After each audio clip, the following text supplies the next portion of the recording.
पत्नी राजा को देखकर आश्चर्य में पड़ जाते हैं। राजा मुस्कुराकर, तुम दोनों मन्ने देख के हैरान हो ना, पर असली हैरानी तो मेरी है। अरे तो मैं तो सोच भी ना सका था कि सच्चा प्रेम इतने सालों बाद फिर देखन ने मिल जाएगा। राजा पति पत्नी को देखकर भावुक हो जाते हैं और कहते हैं कि उनमें सच्चा प्रेम है जो उनके प्रश्न का उत्तर है। फिर राजा उन्हें एक माला की मोती लाने को कहते हैं। राजा की बात सुनकर पति पत्नी अब अपने आश्चर्य पर काबू पाते हैं। उनकी आंखों में अब सवालों की चमक है और हृदय में एक बेचैनी जो उत्तर खोज रही है। पति नम्रता से, हे राजन, अगर हम आपके प्रश्न का उत्तर हैं तो क्या हमें भी आपसे कुछ पूछने का अधिकार है? राजा गंभीरता से, पवित्र प्रेम वालों का हर प्रश्न मेरे लिए आज्ञा है, पूछो, पर याद रखो तुम्हारे 2 प्रश्नों के उत्तर ही तुम्हें वह मोती दिला सकते हैं जिसकी तुम खोज में हो। पहेली 1 पत्नी द्वारा पूछी गई। बिना पंखों के उड़ती जाए, न थके न रुके, न चैन पाए न दिखे, फिर भी सब जाने, समय की हर सांस में पहचानी जाए, बता राजा वो क्या है? उत्तर, सोच या मन।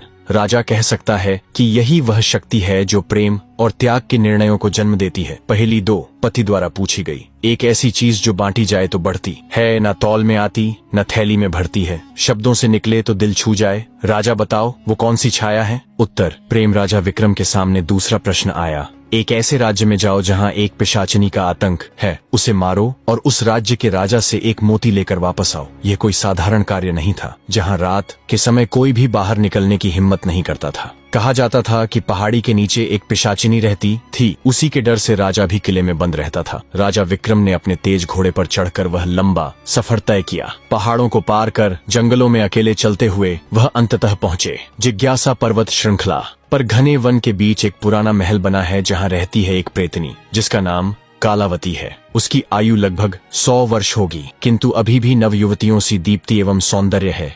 इसका कारण है कि वह 10 दिनों के प्रयासों किसी भी नवयुवक का हृदय उसका अपना बना लेती है। इसी कारण हेतु वह कुछ समय पहले राज्याश्रम नामक स्थान पर आई थी। राज्याश्रम एक बहुत ही शांति प्रिय स्थान है और वहाँ वैतालिक संगीत बहुत प्रिय है। किसी भी नवयुवक को वहाँ के स्वर, मधुरता एवं वैतालिक संगीत बहुत पसंद आते हैं। तो उसने सोचा क्यों न मैं कुछ दिनों के लिए इस राज्य में चल जाऊं। मुझे सरलता से हर नवयुवक मिल जाएगा जिससे मैं देख सकूं कि कोई भी युवा मुझसे प्रेम करता है या नहीं। उसकी इस सरलता में ही उसकी जटिलता थी, क्योंकि वो प्रेतनी थी और यह निर्णय लिया कि वहां जाकर वह किसी का हृदय प्राप्त करने की कोशिश करेगी और फिर भी असफल होने पर अपनी आत्मा को समाप्त कर देगी। उस वैतालिक राज्य में जहां वह पहुंची, वहां उसकी सौंदर्यता ने सबको आकर्षित किया जैसे कोई स्वर्ग की देवी। लेकिन असलियत में वह एक भयंकर राक्षसी थी जो इंसानों का दिल निकालकर खा जाती थी। यही उसका श्राप और उसकी ताकत थी। हर बार जब वह किसी का दिल खाती तो वह फिर से जवान और सुंदर हो जाती।